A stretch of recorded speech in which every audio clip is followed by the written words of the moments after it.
Alors, cette méthode 2, en fait, elle introduit la méthode 3, puisqu'en fait, vous remarquez que je suis passé d'une colonne à l'autre pour dire que on peut réduire une quantité, on peut diviser une quantité par 5 sur la première ligne, par conséquent, la quantité sera divisée par 5 sur la deuxième ligne, et après multipliée par 12. Du coup, il est possible de le faire en une seule étape, en suivant la méthode du coefficient de proportionnalité, en disant méthode 2, méthode 3, pardon, passage d'une colonne à l'autre.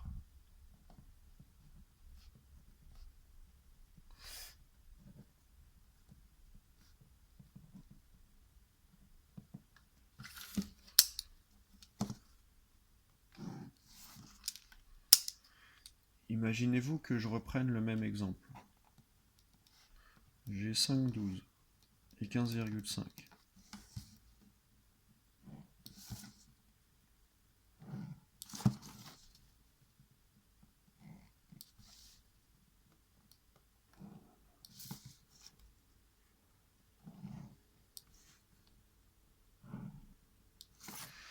Alors, il est possible de passer de la colonne 1 à la colonne 2 et de se poser la question, mais alors par combien faut-il multiplier pour passer de 5 à 12?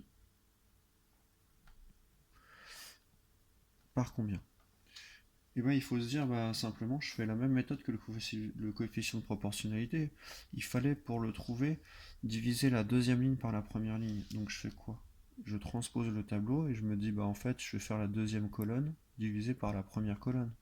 Donc ici, le nombre manquant, enfin pas le nombre manquant, le multiplicateur en haut, ça va être 12 sur 5.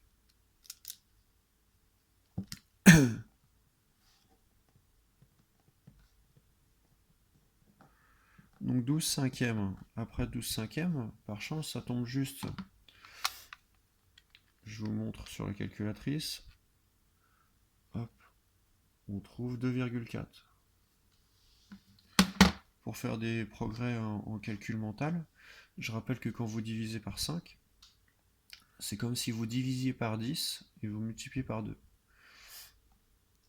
Donc 12 divisé par 10, ça fait 1,2 et le double de 1,2, c'est bien 2,4, c'est le résultat qu'on a trouvé.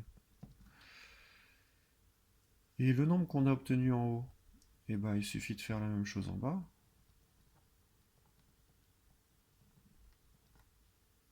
Et on trouvera 15,5 fois 2,4.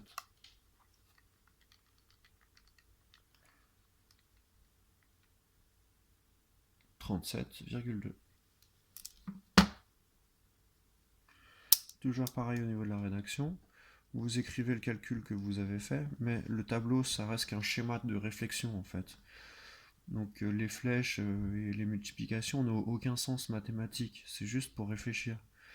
Du coup, votre calcul doit réellement être écrit mathématiquement.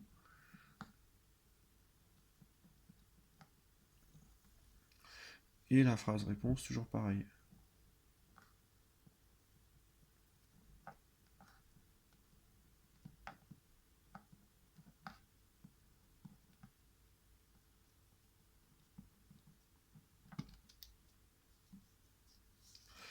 On va voir la dernière méthode, qui est assez curieuse, puisque jusque-là, on n'a fait que des multiplications. En règle générale, on n'a pas le droit d'additionner. Enfin, on n'a jamais le droit d'additionner. L'erreur commune dirait que il suffit d'additionner 1 pour trouver la colonne de droite. Et du coup, on fait plus 1 et plus 1, ce qui serait faux. Je vais faire un exemple tout à l'heure pour montrer que ça ne marche pas. En tout cas, pour la méthode 4, c'est une méthode qui nous dit qu'on a le droit d'additionner ou de soustraire des colonnes entières.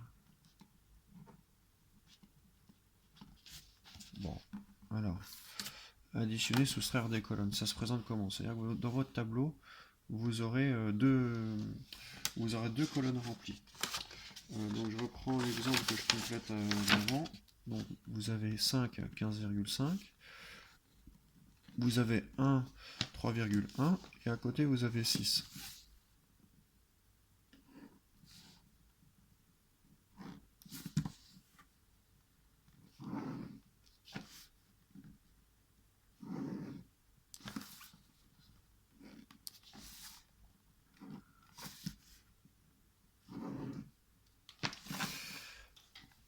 Donc quand vous avez ce tableau-là, et que on sait que c'est un tableau de proportionnalité, hein.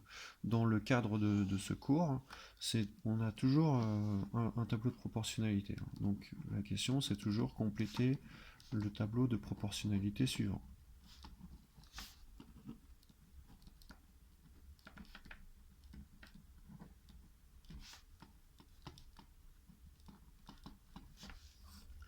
Ici, vous constatez que 5 plus 1 donne 6. Du coup, par conséquent, si on additionne colonne 1 et colonne 2, on devrait trouver la colonne 3, y compris sur la deuxième ligne.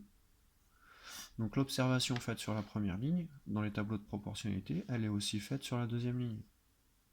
Donc, il suffit d'additionner 15,5 plus 3,1, on trouve 18,6, le nombre manquant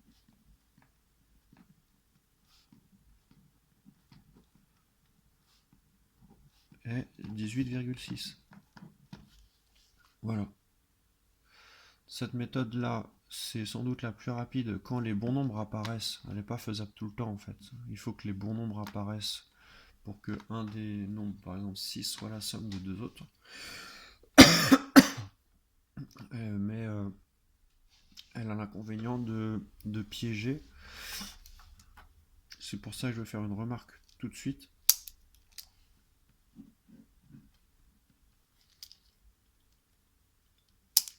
Attention, on ne peut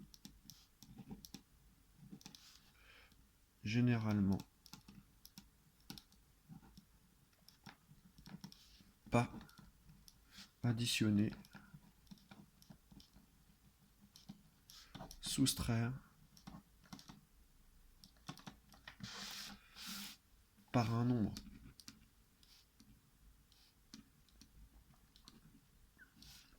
Pour passer d'une colonne à l'autre ou d'une ligne à l'autre.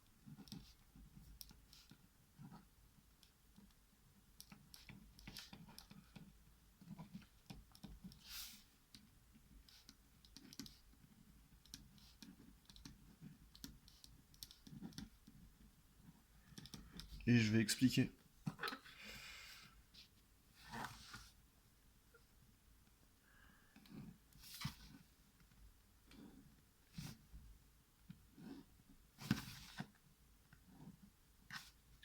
Si je prends un tableau simple, vous voyez par exemple 2, 3, et puis vous voyez 4. La tentation est trop... Bon, c'est trop tentant d'écrire 5 ici. Donc ce raisonnement-là, qui est de dire je vais additionner 1, et du coup en bas je vais additionner 1, ce raisonnement-là, je le barre, c'est faux.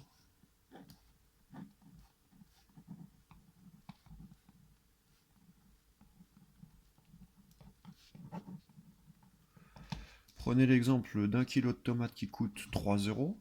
2 kilos de tomates, ça ne coûtera pas 4 euros. C'est bien des raisonnements en termes de multiplication qu'on doit faire dans ce chapitre-là, dans tout ce chapitre-là. Donc voilà. J'en ai fini pour le petit 2, et je vais vous laisser des exercices sur la BOMEP. Au revoir.